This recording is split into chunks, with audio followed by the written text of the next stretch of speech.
Hello, all. I'm just waiting for Bensi to join. I'm sure he will be here in a moment. So bear with us, and he'll be joining us soon.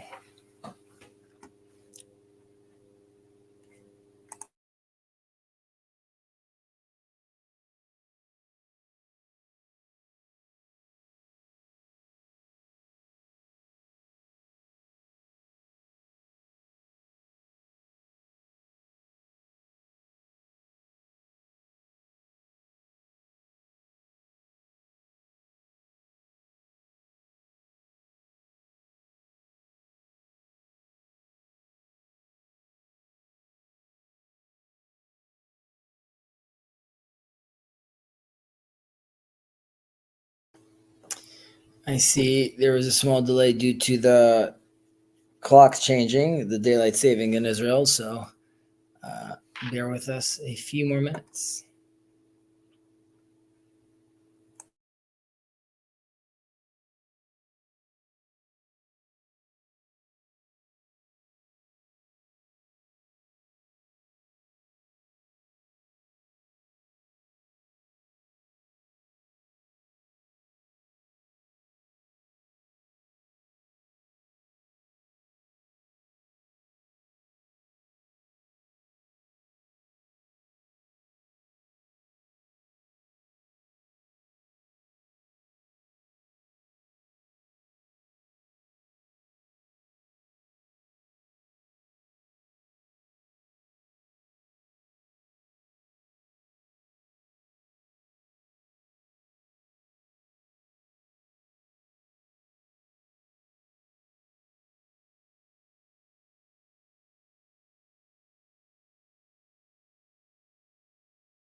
Hello.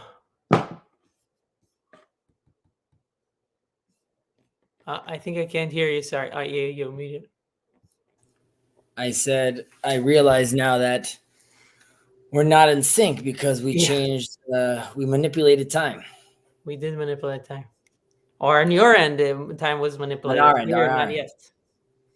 Yes, we manipulated time on our end. All welcome. Hello, Up Cycle Club. Hello, Luke. It's good to have you guys over here. Do you want to add the text? Yeah, doing it right now.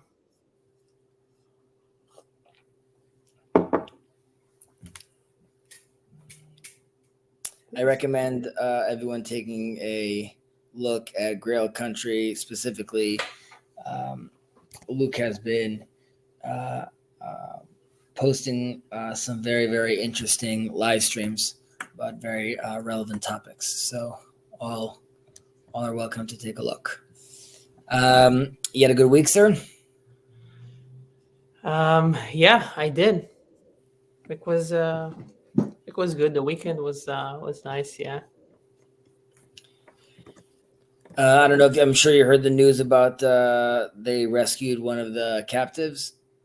I did see that. Yeah, so that's good. It was very exciting. It was exciting for me to see. Exciting. It was beautiful for me to see the news anchor sort of tear up when you could see her getting like the news live. Mm-hmm.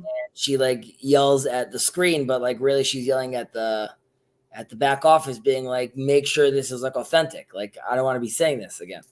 But it was beautiful just to see how happy she was, because I think all of us are obviously just very happy when one life is saved. I should I know I digress right now because we're talking about other stuff, but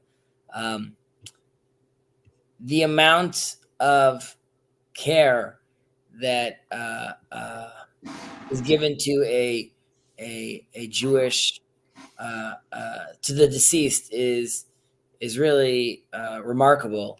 And you had these groups called the Chevra Kadisha, this group of holy men that is, or Zaka, sorry. This is a group that deals with basically identifying the bodies. But any drop of blood that they can identify that's from the deceased, they try to pick up, absorb, and then bury together with the body, because it's, in the blood we have the nefesh, the spirit. And they later went and looked through all the bodies of the terrorists, and then they identified 4 Jewish Israeli civilians that were like in their shorts or boxers and picked up one of the terrorist guns to keep on fighting.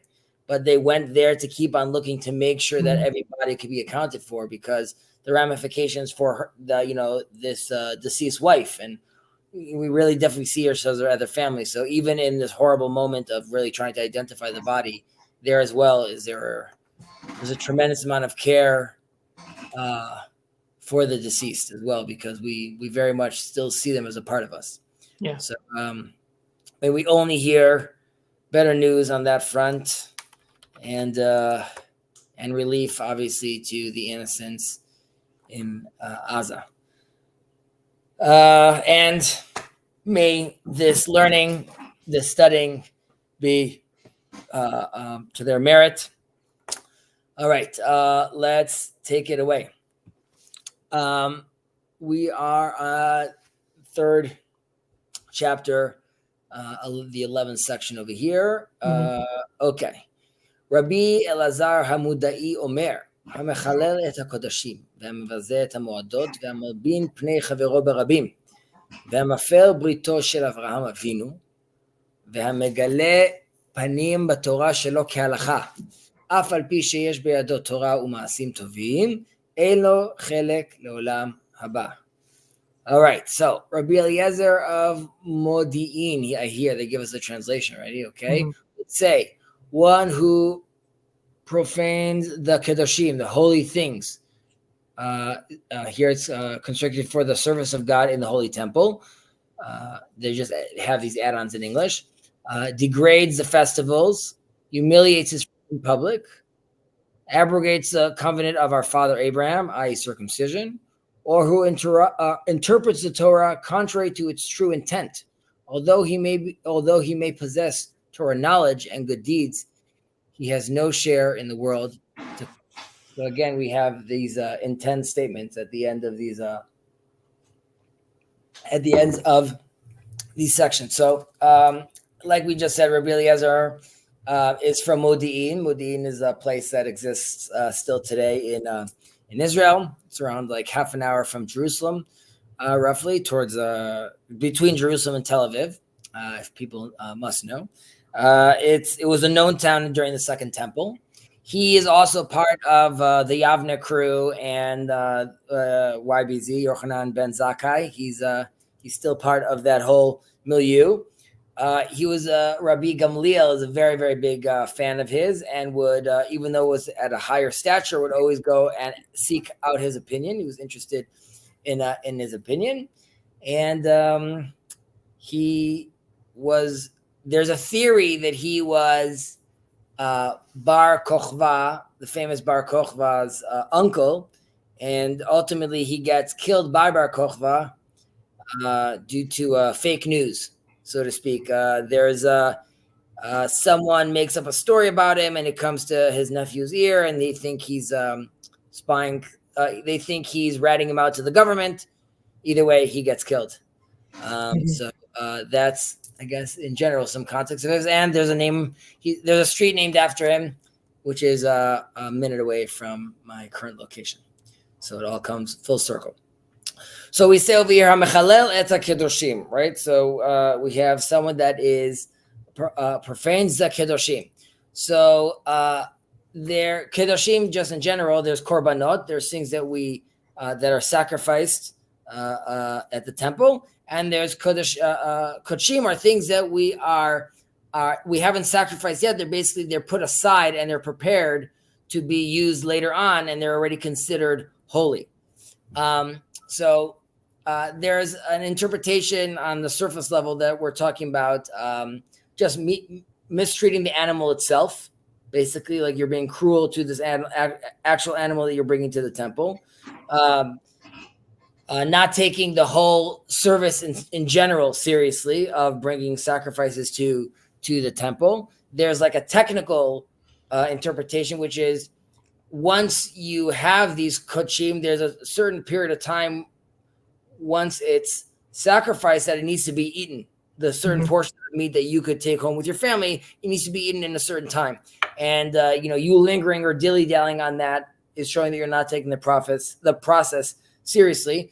However, there is and this is like the theme, as we'll continue to see, that goes a little deeper and says that this is really about someone that is having a hard time riding this tension of something that's holy and something that is in the process of being sanctified or evolving, basically, or ascending, which is this individual understands korbanot, as in he understands that there are some things that we could sacrifice, and that is like, I'm committing to something. But this middle ground of having these kedoshim, these holy things that have not yet been used, but they're in holy status, this to him is like a problematic stage, basically.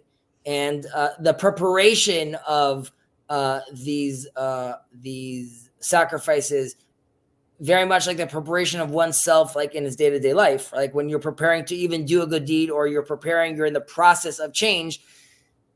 We are here commenting about someone that doesn't take that process seriously, or doesn't see that process as holy. So it's like, there is right, the process not being holy, so either rushing through it, or like he said, I mean, like you can delay it or not treat it with the respect that it's due. Right. So I'd say there's me participating in it, but doing so half-assed, basically. And I am, I'm not keeping to the time schedule. or I am mistreating my animals, so I'm taking the process. I'm not looking at the process seriously, but I'm still participating in the process. To people that are more specifically saying this is really nonsense, like this middle ground of like just the preparation of the sacrifice itself is a holy process. Like I'm not interested in that. Yeah. But I'm saying the deeper level is what these processes here are here to symbolize, right? Like it's God specifically, as the prophets tell us. I'm not actually interested in your sacrifice that you're bringing. Rather, I'm interested in the whole process, and part of that process is also getting these things ready. Right. Yeah. It makes me think about. I think Pirkei really puts it nicely when he talks about some of these rituals as rituals for transformation and not necessarily for what happens at the end. It's really Right. for you to transform yourself. So, but if you're thinking, okay, I'll do this and this will happen, and I'll get this in return, that is not necessarily for some of these rituals, or for rituals. Technically, I don't remember how he puts it. The transformation is really the intended effect. Is like what you go through and how you change. Right, that process. So I believe that is what this section is stressing, and we're going to see it. We should see it. It should repeat itself in these next examples as well. So we have Hamavazeh et ha-mu'adot, and here we have degrades the festivals. So here too, you have specifically talking about Chol HaMoed, and in Chol HaMoed, this is a period which is as in it's still holy days. However, there are many secular customs that you could still be doing throughout the day, basically. So I could still be driving my car, unlike the Sabbath or the day, or the main holiday day itself. So like there's the days of the festival, which are specific days where I'm not lighting any lights or electricity, and there are specific things that I can't be doing. And then there's these other days of the week throughout the holiday period, which are still considered sacred. But here too, I'm allowed to still do relatively mundane things. Does he mean Chol HaMoed, like those dates? Correct. And then the question is back to this person, which is he's looking at these days and saying, listen, I can handle extremes. I can handle that you telling me right now it's the festival and I have to either fast or not, or do X or do Y, but I'm fully committed to this special day and I've ascended. I've reached the day. But telling me that there's like this other day that is like, yes, it's holy, but you can still go to work, or yes, it's holy, but you can still do the other things. Now, in practice, practically speaking, it's custom to, there's people that will only wear, let's say, white shirts during those days, or they'll make sure they're shaven, but they'll do little things that remind them that this day is still a holy day. But here too, you're seeing it's a stress on the fact that there is this balance that needs to be maintained. And we're talking about a person over here that is not interested in maintaining that balance. Yeah, that's funny. Actually, it reminds me a lot of conversations, especially that we touched on, like in some of the book clubs that either Rabbi Sachs talked about it or Soloveitchik, about the idea of how you can, and I think you can talk about this in terms of having multiple interpretations for different things in the Torah, for example, how you can hold a few things in your head at the same time. So a few things, so they were talking about in terms of like the excluded middle, how that is not necessarily a logical perspective, a technical logical perspective that Judaism necessarily holds. So it's interesting because Chol HaMoed, like the things like that, those days in the middle, which are not Yom Tov, they're not the holiday itself, the main holiday, but they're not also just mundane days. There's somehow kind of like a combination of two, or kind of like they're more contextual or more subtle. Agreed. And we'll see, like what you are alluding to. We should touch upon that when we're talking about the Torah knowledge over here as well. That someone's participating in. Okay, then we have someone that humiliates his friends in public. So here, first of all, in Hebrew, it's Hamal bin Pnei Chavero, which means you made his face turn like a ghost, like he turned white. There are versions, not the version we're reading over here, but I have seen versions where it's ma'adim, where his face becomes red, because generally speaking, if you get embarrassed, your face turns bright red. However, the Talmud talks about this, and they have a different continuation to this verse, which is anyone who humiliates his friend, shofech damim. It's as if you murdered him. And the interpretation over there with regards to the terminology we're using over here of white and red is initially your face goes red from embarrassment, but it's so traumatic that it's as if you were murdered and your blood leaves you and then your face becomes white. And here the text is just focusing on that part, which it says, Hamal bin pnei chavero, as in you humiliated your friend. The part of him becoming red has already happened. This is how, like, it was a horrible humiliation, and it's as if you you killed him over here. Like there was like sort of a murder happening over here, and sometimes it's worse than murder because murder, it ends at that point, but with humiliation it's continuous. So this is a transgression over here again, where we're saying that there's this balance over here that you didn't actually murder someone, but it's this middle ground where like this you are attacking his nefesh, you are attacking his spirit in a certain sense. And while you could come and say like, but I didn't harm the person, this middle ground, this middle stage over here is quite powerful in a negative sense. Mm-hmm. Yeah, it reminds me of also, I think this was said by some Chabad rabbi, but it might be earlier as well. I'm trying to look at it because somebody said it in the synagogue a few days ago, where the Lashon Hara kills 3 people, or harms, or really it kills 3 people. The person who says it, the person who hears it, and the person it's intended to. It's about right. So it's even more. So in that sense, it's even more traumatic than just murder, just physically killing somebody. Agreed. So yeah. V'hamafer brito shel Avraham Avinu alav hashalom. Okay, and here we're talking about circumcision. So there's like a technical term about this, which is like, sort of stretching your foreskin in a certain extent, which is like to cover the circumcision. Today, obviously, you could talk about like some sort of surgery, basically to hide this. But there's also a spiritual interpretation of this, which is really the reason we have the circumcision is because we are meant to be left incomplete, as in we're always trying to transcend and ascend and get closer to God.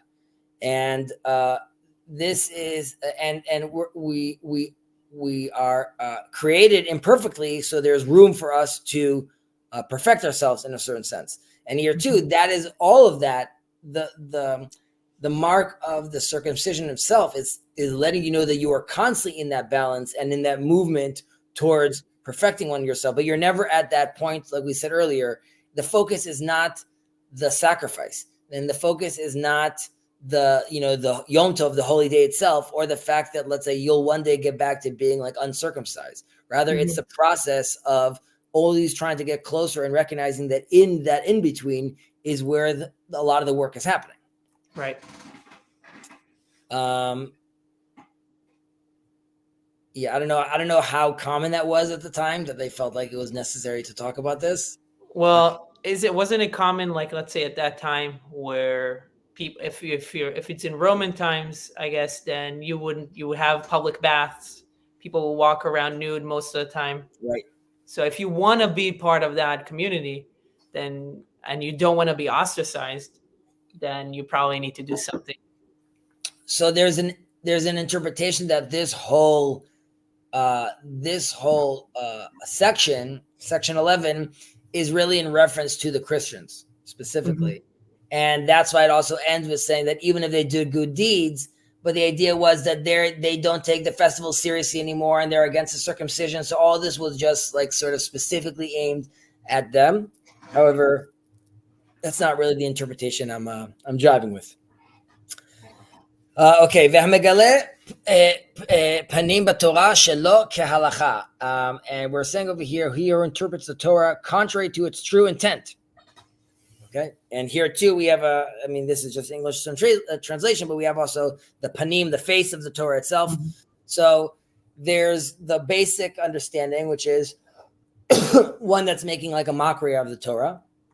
Okay, so that would be like a sort of like an obvious.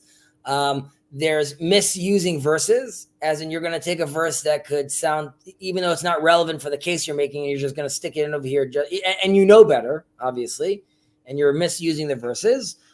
Or doubting the validity of, let's say, other verses, saying, let's say, these verses are not relevant or these verses are not holy anymore.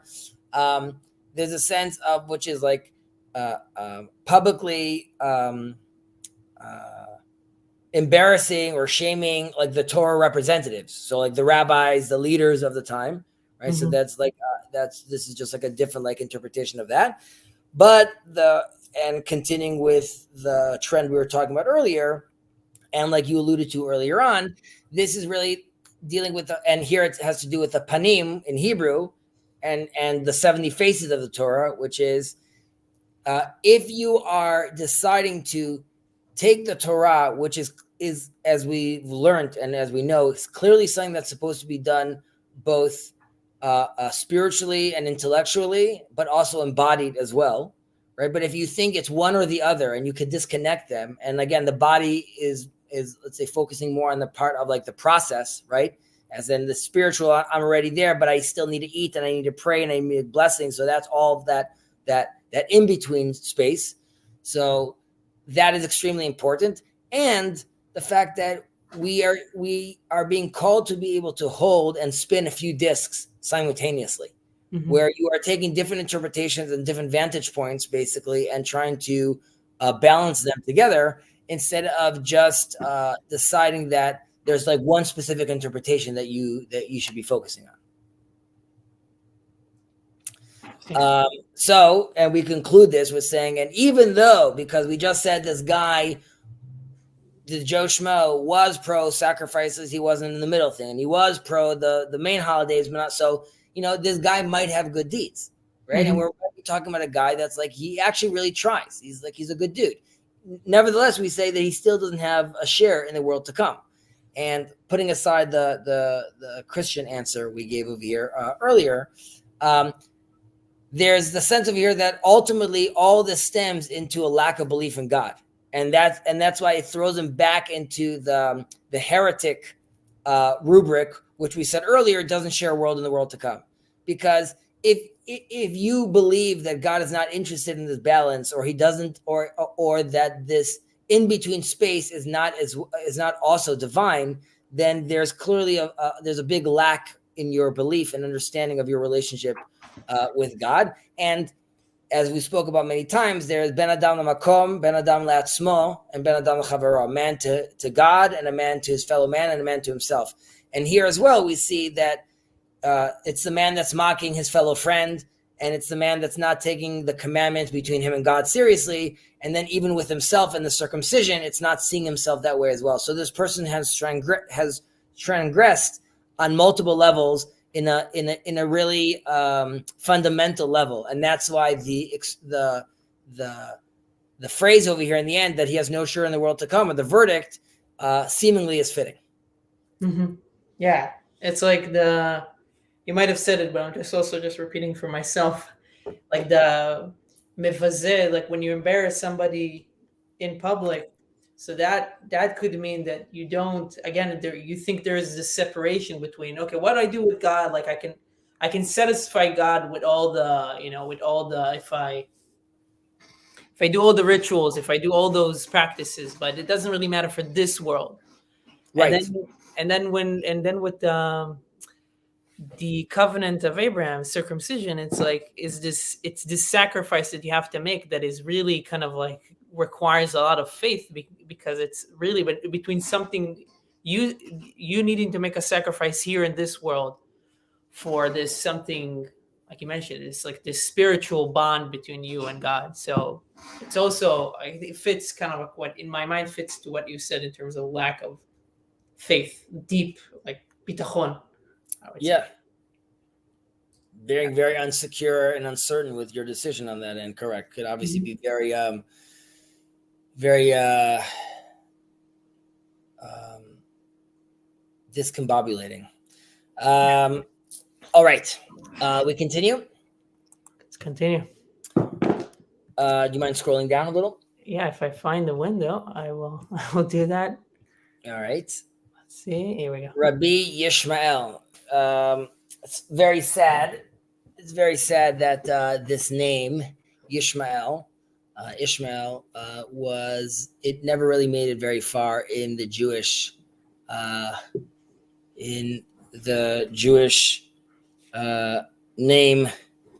name cycles throughout the years. Yishmael is not a name that we use really much anymore. Unfortunately, it's almost exclusively identified with our cousins. But God hears is a gorgeous, gorgeous name. And I hope one day I once sort of joked about with my wife saying maybe we'll call this to one of our sons, and she was like, gave me a very cold look. I was like, right, it's so funny. Okay. Anyways, Rabbi Yishmael. Oh, this is short and cute. Rabbi Yishmael Omer, Have kal larosh v'noch latishchorot v'have mekabel kol adam b'simcha. Rabbi Yishmael would say, be yielding to the leader, affable to the black-haired, and receive every man with joy. So like we said, Rabbi Yishmael, he, aside from his name that we love, he's the son of one of the high priests. So he has also memories of the second temple, also part of the Yavne crew, obviously, post-destruction. He was captive. He was released. He was released from jail. What's specifically interesting about him is the fact that he was a chavruta, a study partner of Rabbi Akiva, the famous Rabbi Akiva. And they both have had distinct different methodologies of interpretation when it comes to the text. With Rabbi Akiva being a lot more, Heschel talks about this in his book, Torah min hashamayim, Torah from the heavens, Mabat Baspa Klaria B'malach HaDorot. That's the name in Hebrew. I don't know the name in English fully. And Heschel over there gives his basic framing is there's these two streams. There's Rabbi Yishmael, which is like the rationalist, and there's Rabbi Akiva, who is like the mystic, basically. But Rabbi Yishmael would also had his different techniques of interpretation. He had his own principles of interpreting the Torah as well. But again, he was a lot more streamlined with his interpretation and a lot more text-based, I would say. Is this Ishmael? Is that in the in Shacharit that you say like had me like the that mentions the derivation laws, or how you would say that? Rabbi Ishmael had like 13 principles of how. Yeah, exactly that Rabbi Yishmael. So the 13 so the 13 principles of how to interpret the text in the Torah, correct? So he had his own methodology, like I said. Right. Is there anything else about Rabbi Yishmael? Oh, he was known for Say Yes to the Dress. You know that show about picking wedding dresses for women? The reason I know that is because my wife used to watch it. But he would spend a lot of money in like the beautification of like the women of Israel, basically. They say they all cried when he died because he took that very seriously as well. So okay, so we say over here, Have kal larosh v'noch latishchorot. So kal means kal kanesher, be quick, be don't dilly dally. If the elders, the rabbis are asking something of you, you should be very quick to assist them, basically. And the rosh over here means there's different interpretation. Rosh means head, so the head of the pack, the leader. Rosh also means like in Hebrew mean like koved rosh, like the people that deal like with the weighty things. And it's also the opposite of kal being light and the koved being something heavier. So basically, like you should be light for the people that need that are thinking heavy thoughts and are being bogged down by lofty discussions about the Torah. Provide a balance, kind of that. Correct. Balance. And we were being told the tishchoret, the black-haired, is also known as the young because their hair hasn't turned white yet. So it's not necessarily anyone with like black hair or blonde hair. It's just as in like you still have thick, dark hair. And there's some interpretation that we're talking about, like just general authorities over here, like anyone that like is in a position of power, you should be showing them respect and accommodating them. You see extreme versions of this, obviously, with Moses and Daniel, when Moses goes to Pharaoh and when Daniel goes to Nebuchadnezzar, which are obviously horrible people, yet they still accommodated them, and that's because of their honoring of the authorities, basically, of someone that's in the head via that interpretation. Here too, you're seeing the sort of the stress of that balance, which is we want the young to recognize the old and be there for them to assist them and recognize their stature. However, we want the old, like we're saying over here, that affable to the black-haired, we want the old to leave room for the young to innovate and be sort of to move forward and excel and eventually evolve. So it's sort of a joint dance that needs to be done together. What is sorry, go ahead. What is Noach? Why is Noach specifically? Like here they say affable, but why did they use the word Noach to the young? I think you need to be Noach, here it says affable, but let's say comfortable with that situation, because it's ongoing. It's not something that we're going to ask you to deal with like only once. And this also connects to like the last line, which is Haveh mekabel kol adam b'simcha. And in general, again, there's two interpretations of that, which is one, anyone at your level, like there's people that are above you that you need to be just quick to give them what they want. And it's less about their attitude. But anyone that's on your level, you should just be like happy to see them and greet them with joy. Or you could interpret that it's going back to the process we're talking about earlier. There's going to be this gap between the young and the old.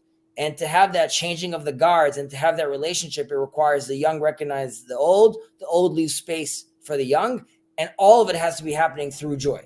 And you're only going to be able to do that if you're comfortable in your place. And if you realize that like I'm gladly letting the young blossom in their own way. If I'm going to come and tell them like this is the only way you can interpret and this is the only way you could learn, obviously this is going to be more problematic. Yeah. So let me ask you now, the mikabel et kol ha'adam b'simcha. So this is just going to be a Hebrew grammatical thing, but I'll explain. But kol ha'adam, it's almost they're saying is the man. So is there an interpretation of like when it says mikabel et kol ha'adam b'simcha, it's not accept all people, but accept the person as the full person in front of you with all his bad things and good things with joy, right? Because the proposition there makes it seem at least like that. I've not heard that. I'm just going to repeat what you said just to make sure I understand it. But basically, you're saying that if we were just talking about man in general, it would say kol adam, right? Yeah. But either the man or and you're saying this is to be inclusive of the man in his totality, basically. Yeah. So while I have not heard that interpretation, I like the interpretation and I'm willing to accept that interpretation. And we will enter it into the books. We enter it into the books, exactly. Baruch shekivanta. So yes, that is a good diuk, as they say. A good aim. Any other questions on this one? No, I was just curious about how the third clause fits the rest, but you just explained it, so that was good. But that was my only one. Beseder. We move on. Rabbi Akiva. Wait, what's the one after this? Okay, I think actually, Yeah, that's a bigger one. Maybe we'll see. What time is it? 40 minutes in? Okay, maybe we'll end on 13 and we'll continue 14 next week. Okay, Rabbi Akiva. צחוק וקלות ראש מרגילין את האדם לערווה. מסורת סייג לתורה. מעשרות סייג לאושר. נדרים סייג לפרישות. סייג לחוכמה, שתיקה. Rabbi Akiva would say, jesting and frivolity accustom a person to promiscuity. Tradition is a safety fence to Torah. Tithing is a safety fence to wealth. Vows, a safety fence for abstinence. A safety fence for wisdom is silence. And specifically that last portion is something that is very common in Israel, as all teachers tell that to all their students constantly while they're talking. It's one of the most well-known. Right. Instead of saying shut up, they would basically saying shut up. I'm just going to look for a second at the comments over here.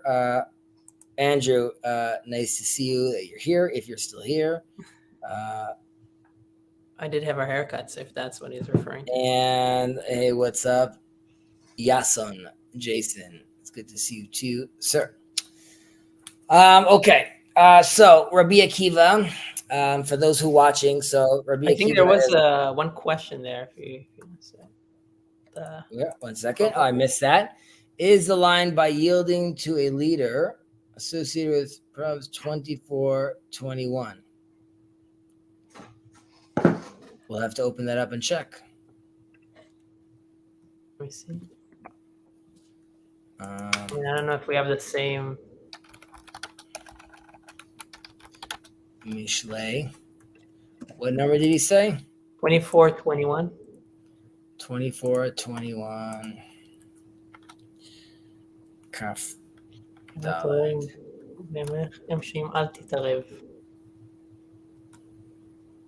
21. Kabbalah. V'yired Nevecha. Im shonim al titarev. Yired Adonai b'nei v'melach. Im shonim al titarev. I need to think about that, and I'll get back to you. Let me write this down for a second because I'm interested. Kohelet 24:21. Okay, we'll get back to that. Okay, so Rabbi Akiva, serious heavy hitter. Yeah. And famously, I mean, very, very famous, obviously. He did a lot of the organization of the Masorah that we have.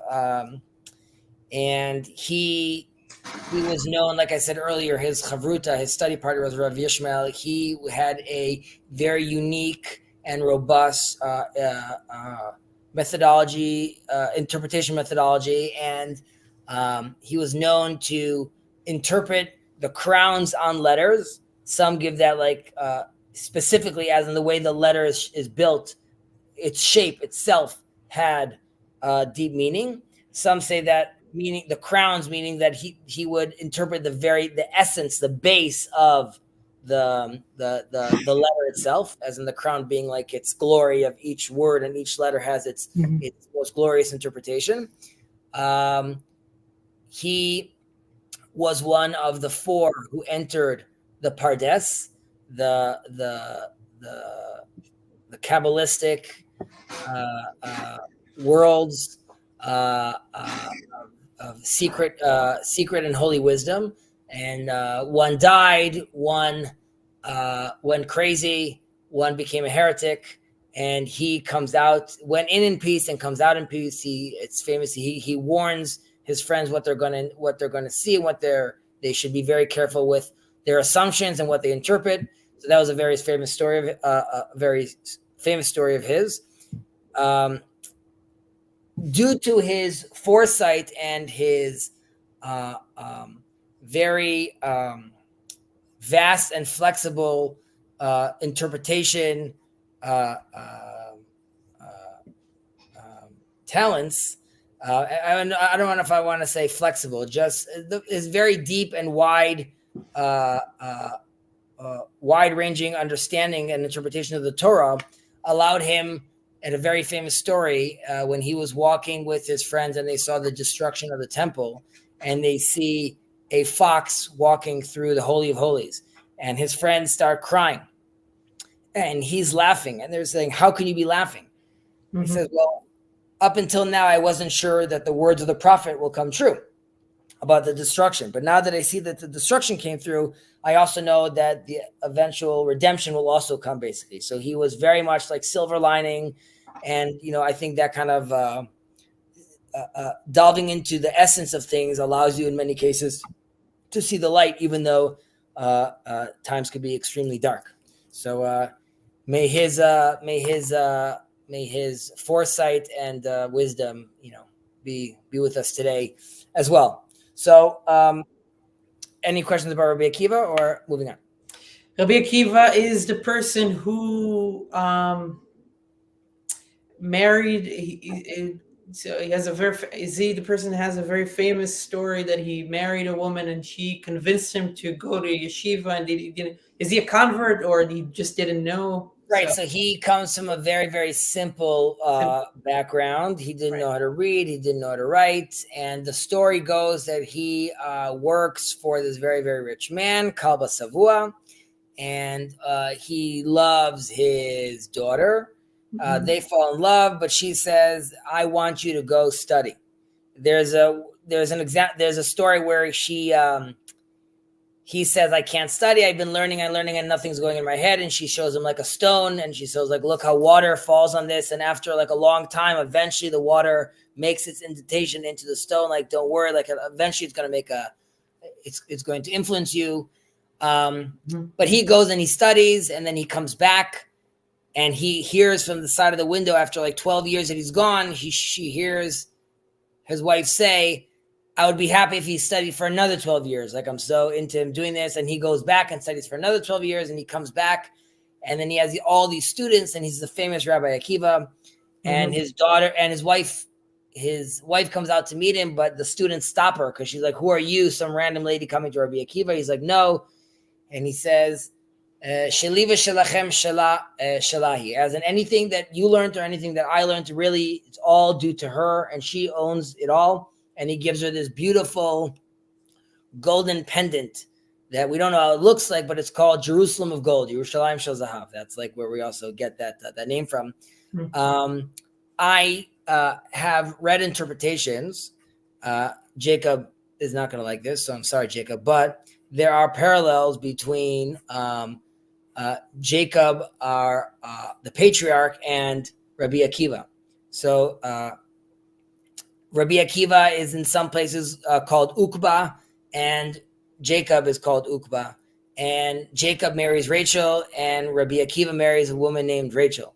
And Jacob needs to work for double the amount of time at Laban's house to get his wife, and Rabbi Akiva needs to study for double the amount of time till he gets his wife. And Jacob has 12 sons, and Rabbi Akiva famously had 12,000 pairs of students, 24 total.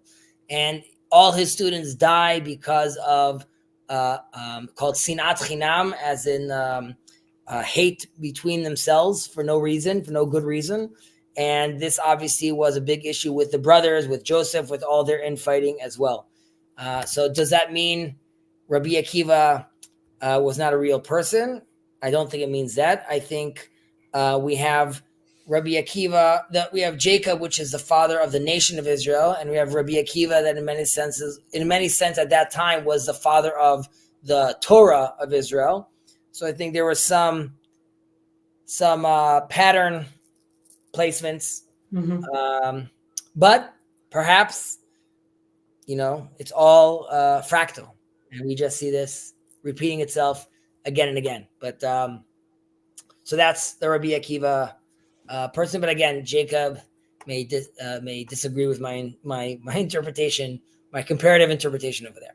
Yeah. So we are told schok vekalut rosh margilin le erva. So jesting and frivolity accustom a person to promiscuity. So I think the issue that we could be focusing on over here is because, generally speaking, there's nothing wrong with laughing. We're being talking about this combination of jesting and frivolity. Together, these things become, well, let's take a step back. Laughing in general is a very freeing sort of no boundaries experience. So because it's very freeing, it could, in theory, lead you to places which are like chaotic. Okay. And that's like sort of where the problem, where there aren't boundaries. And when there's no boundaries, it starts with like, I can marry my neighbor. I can marry my husband's wife. I can marry my mother. Like, those relations start becoming, those boundaries start disappearing basically when I'm in like laughter, comedy mode, obviously. And we talk about this, how comedians push the boundaries, right? That's because in the laughter mode, those things could happen. While that could be also a great thing, it also is a dangerous thing. Here also, we're talking about, do they translate this? Do they translate it in English? No. Oh yeah, custom. So margilin, you're also making this part of your day. This is becoming a custom. This is becoming a habit that you have of taking these two improper behaviors, or seemingly one of these improper behaviors, and combining it together ultimately puts you in a space where it's not only just a moment of jest or this natural response of laughter. Rather, it's a artificial condition that you created yourself and mindset you created yourself, where this is what is happening in your life right now, and that ultimately would lead you to a place where there's no boundaries. The reason I'm mentioning and stressing the fact that here you're talking about this combination, and in classic Kabbalist form, like to flip it on his head, there's an interpretation over here which is saying laughter, if done properly, right? Laughter, which is when you get to a point where I've gotten to the edge of my cognitive abilities. So this is what the Talmud talks about. That's when the rabbis would start making some jokes. When they realize we can no longer discuss the topic seriously because we've reached our limit, we need to now create this open space, this chaotic space where new ideas could be happening. And there's an interpretation, which is the erva, right? The promiscuity, or the forbidden fruit, so to speak. That is another name for the secrets of the Torah, the Kabbalah, the mystic things of the Torah, which is, those are things that you're not supposed to show, just like private parts of the body is something that you hide. Also, the deep essence of the Torah, you also hide. And the only time those things could be revealed is if you're a place sort of laughter, so to speak, where there's a space where you are beyond the general analytical mind you have. Rather, you're in a place where there's this joyous space of ecstasy. But again, that's sort of like a 360, a 180 interpretation. Right. Okay, so this is like the Kabbalistic positive right interpretation. Yeah, interesting. I just think it's important to look at it as laughter as a very powerful tool in our toolkit. However, if done a custom and done together with frivolity, right, or kalut rosh, that's where it becomes very dangerous. Yeah, I think it's probably, maybe this is an argument about, I don't know the best way to put it, but like about correlation, right? Where like in places where you have the like jesting and frivolity, then there is a correlation, or there's more probability that promiscuity might be involved. Like, so you need to be careful. This is kind of like I don't like if the foot in the door argument, or, if some activities are associated with each other. It doesn't mean that it doesn't mean that every time there is jesting, there is always promiscuity, but it means that where there is jesting, there's a higher probability that there might be something else associated with that. So, well, definitely if it's jesting and frivolity, and definitely if it's also a custom. So, I mean, there's a real sense of here that if you are a professional comedian, like a stand-up comic, and you're just chilling with Joe Rogan all the time, some could say that that's like a place, that's not a good place to be chilling. Yeah. It's hard because we obviously look at comedians as like, champions, but if you listen to these comedian stories many times and they're hanging out, like obviously like it does become very vile many times. The conversations become very intense. You hear about like these nut stories that they have between them. So you and it's where you push the boundaries, where you could actually come up with like that comedic gold, but you had to go through a lot of muck. Yeah, pay a price. Yeah, for sure. Yes. And I had something I forgot it, I think. I'm sorry. That's okay. You want to try to I get don't back to it? Or moving on. No, you can go ahead. If I remember it, I'll. Okay. We then say Masoret Siag LaTorah. Tradition is a safety fence to the Torah. So I don't love the term necessarily fence, even though that is the term most people use, which is you create many fences. Mm-hmm. Just a note about the fences, which is at some point people need to realize what's a fence and what's actually been commanded of us. There are times where people make fences of fences, and then they look at like the fence 3 times removed as if God specifically requested that as well. So that also many times could create problems when if someone is raised a certain way and is being told that these fences are actually part of, let's say, they're part of like biblical text, and then they find out years later that that's just something that like my mom was really pushing. Right. That obviously could create a dissonance when trying to then cultivate that relationship. But either way, I'm looking at the siag, the fence, is something more that you do internally to allow you to enhance the experience you're supposed to be having, basically. So it's a fence. I'm trying to think about what a good example of this would be, but it sounds more like a ladder from where. What do you mean internal that helps you experience? This is coming up right now just because I recently saw this with my son. But if you ever saw Black Panther or any one of those movies, so Black Panther's his shield, his armor, anytime it gets hit, it absorbs the impact and eventually could release it out as like this boom. Right. So I'll say these fences are here to, yes, protect you, but ultimately allow you to manifest a much stronger output.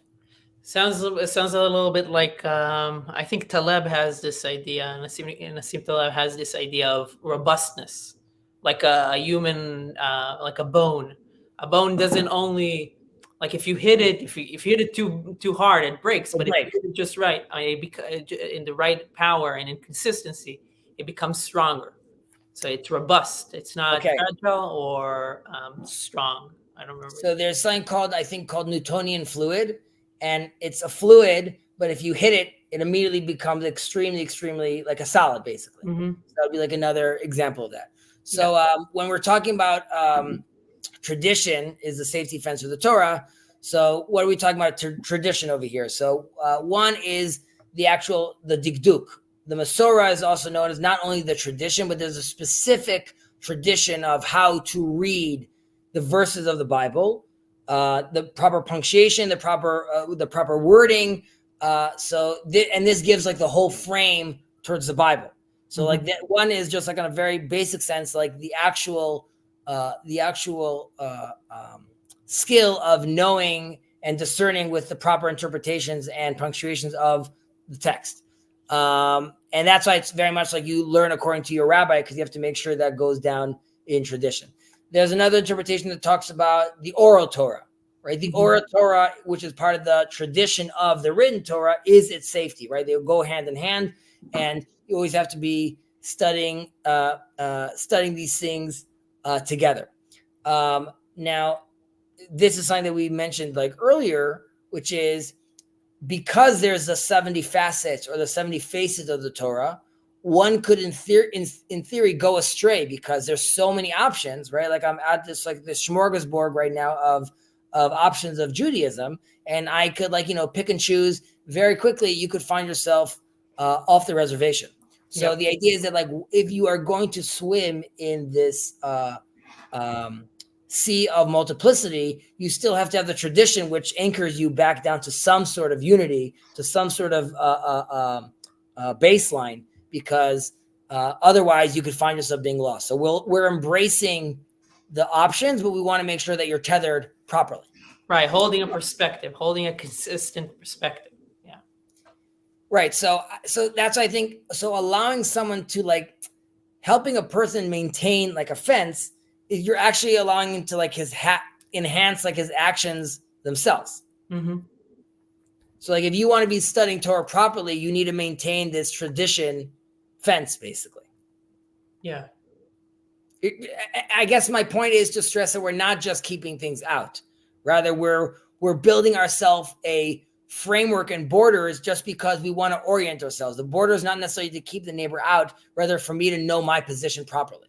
I'm not everywhere right now. Yeah. No, I mean that's a good point. In addition to the fact that tradition is a treasure trove of tools and insight that you can use to connect to the Torah. So in that sense, that is also something that helps you absorb Torah and connect to it. Correct. Then we have Masrot Siak Osher. So that's fairly, or I'll humbly say that I don't remember hearing a different interpretation for this one, which is just very text-based, which is like, if you make sure you're giving to the other, you recognize that your money, we mentioned this earlier, that shelcha v'shelo, like everything that you own is really God's ultimately. Mm-hmm. So if that's the mindset you're in, you yourself, it's offense to be wealthy. Now, there's an interpretation of as in God will provide because you did a good deed, or just the mindset that even if you are physically poor, right? That doesn't mean that you're not spiritually and emotionally still wealthy if you maintain that kind of mindset of still giving and recognizing that ultimately it's all God's. Yeah.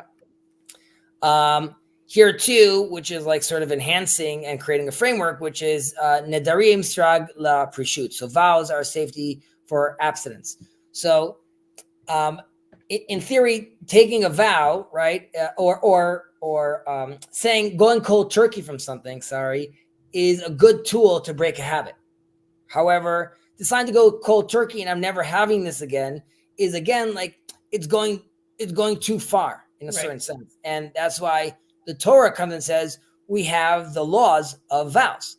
So the laws of vows allow you to play in those waters of like, I need to have like a more extreme response right now. I need to take the Nazirite vow. But even that, it ends after 30 days or after a year, or there's different rules of how to work around these things. And while it's happening within the system, it doesn't become a all or nothing sort of extreme expression of your desires or your will. Rather, it's still happening within a framework. Right. So it's a safe place for you. It's a safe system for you to kind of like break down or correct do something. Or do something that doesn't require you to go extreme and just be totally abstinent. That also from the perspective of the relationship with God is something that you don't want to do because you want to enjoy in a good way. You want to enjoy the all of the world. Right, which is why, as we mentioned in the past, the Nazirite brings at the end of his period, of his vow period, he brings a sacrifice to the temple because ultimately he's transgressed because God allows him to cut his hair and God allows him to drink wine, but he decided to exclude himself from God's gift. So here too, it's God says in a certain sense, or the system says, we understand that you needed to go cold turkey for a month, a year, whatever. But welcome back to the fold. So we made sure that you have a way to come back because otherwise you'd find yourself like, I should have never have made that crazy vow that now got me stuck. Mm-hmm. And secondly, now that you're back, you should still recognize that, it was a little intense what you did. Yeah. So I think that's obviously very grounding. Specifically in this, like the Rambam believes that we're talking about like, keeping away from like unholy things in general.